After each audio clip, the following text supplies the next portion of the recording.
Hello and welcome to this edition of Back in History. In Back in History, we take you back in time to the events that occurred in the historical past. In this edition, we remember General Sani Abacha 27 years after his death. He was Nigeria's 7th military head of state. He died in office on the 8th day of June 1998. Abacha is already 27 years old in the grave today. We narrate the circumstances of his death, the events that followed, the movement of his corpse from Abuja by air to Kano, where he was buried, and the intrigues that followed his burial. We welcome you all to this edition of Back in History. There was no news of the sickness of Sani Abacha prior to his death. He was hale and hearty, and as a matter of fact, a day before his death, he was at the Nnamdi Kanu International Airport in Abuja, where he personally received the entourage of the then Palestinian leader Yasser Arafat, who was in Nigeria on a state visit. The visit had been widely publicized and beamed live on television for all to see. Yasser Arafat was a hugely popular figure and everyone wanted to catch a glimpse of him. Abacha was physically present at the airport to welcome him. Abacha appeared strong as usual, and there was no sign of him being ill or any indication that Abacha was dying anytime soon, let alone dying few hours away. Nigerians were thus shocked on hearing the news of the death of Abacha. It was like rumor, but it turned out to be real. It was beyond disputation. General Sani Abacha, Nigeria's strongest man at the time, had indeed passed on to the great beyond. His death came so sudden and there was no opportunity to even take him to the hospital. He died in his room in Aso Rock.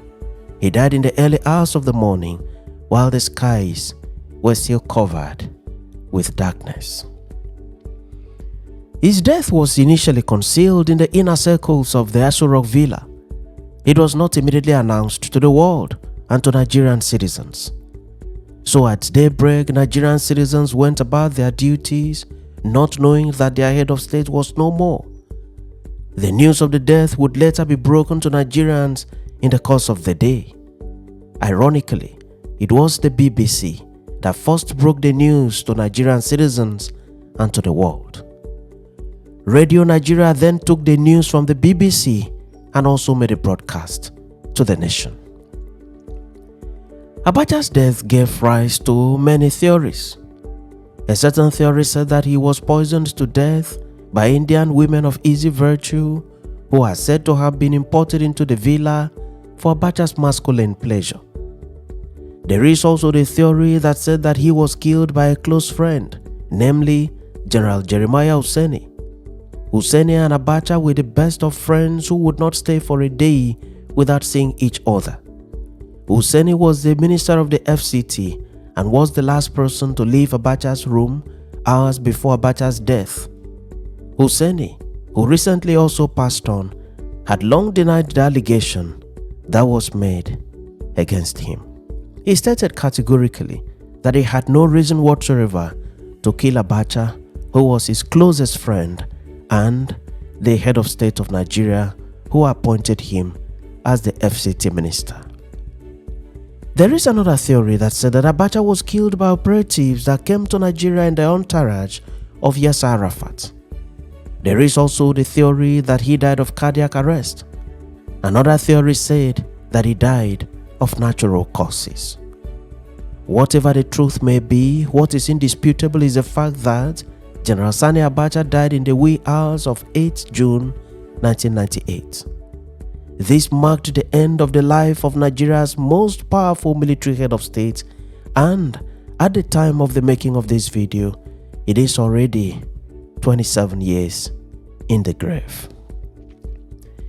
Perhaps the version of the story as told by Major Hamza Al-Mustafa, Chief Security Officer to Abacha, might be the most reliable version of the story of Abacha's death. In an interview granted to Chuks Okocha of the This Day newspaper with the title How Abacha Died, Al-Mustafa's account of Abacha's death goes as follows, quote, "The sudden collapse of the health system of Abacha started on June 7, 1998 at the Abuja International Airport Immediately after, one of the security personnel who accompanied Yasser Arafat of Palestine shook hands with him. He added, "Shortly after the handshake, I noticed the change in the countenance of Abacha, and I immediately informed the ADC, Lieutenant Colonel Abdullah, who advised that we keep a close watch on him. Later in the evening, his doctor came around and administered injection on him.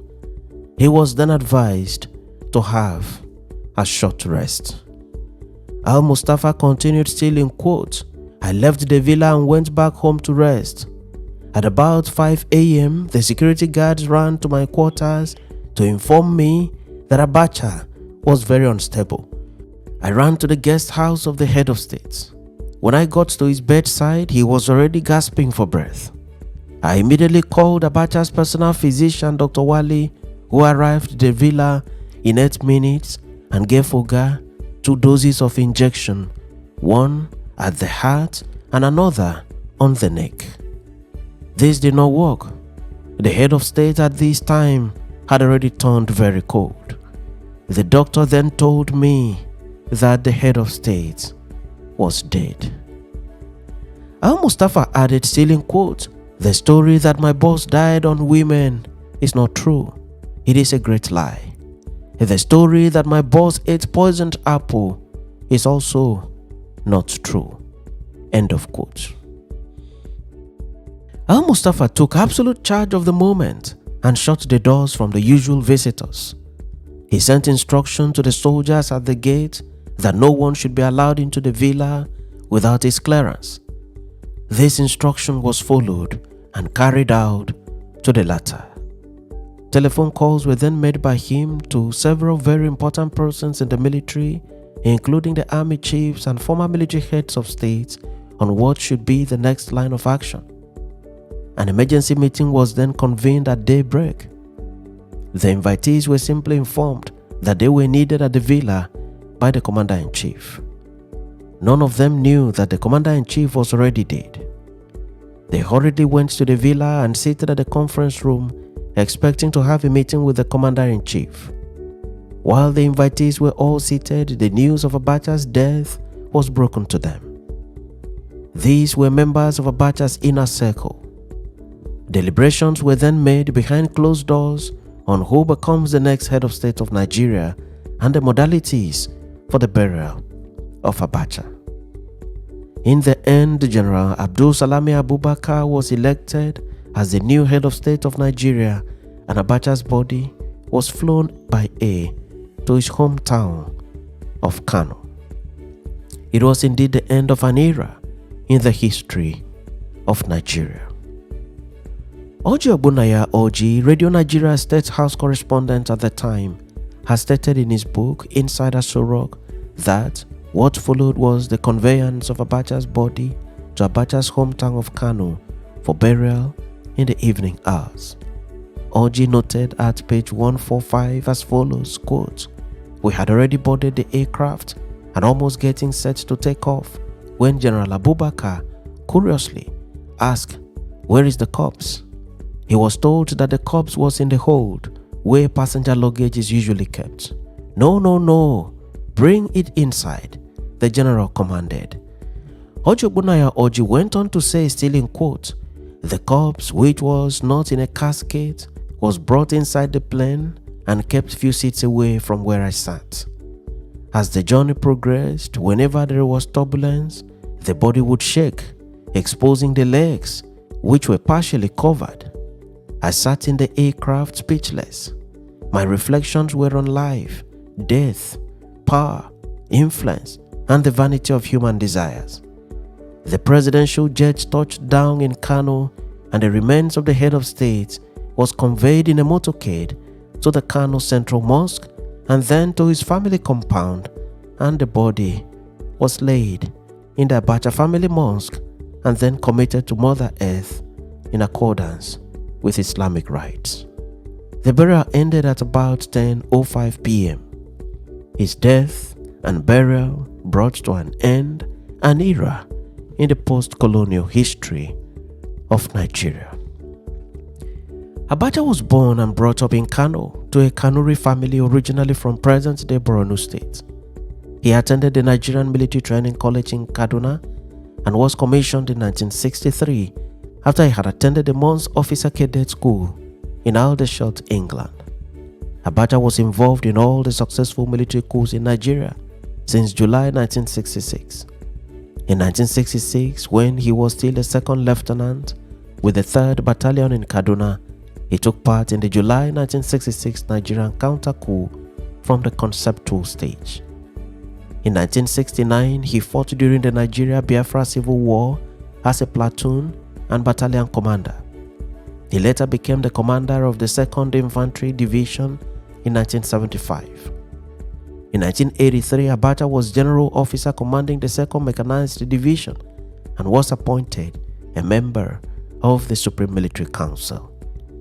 In the same year, Abacha played a prominent role in the 1983 Nigerian coup d'etat, which brought General Muhammadu Buhari to power, and the 1985 Nigerian coup d'etat, which removed Buhari from power and brought General Ibrahim Badamasi Babangida to power.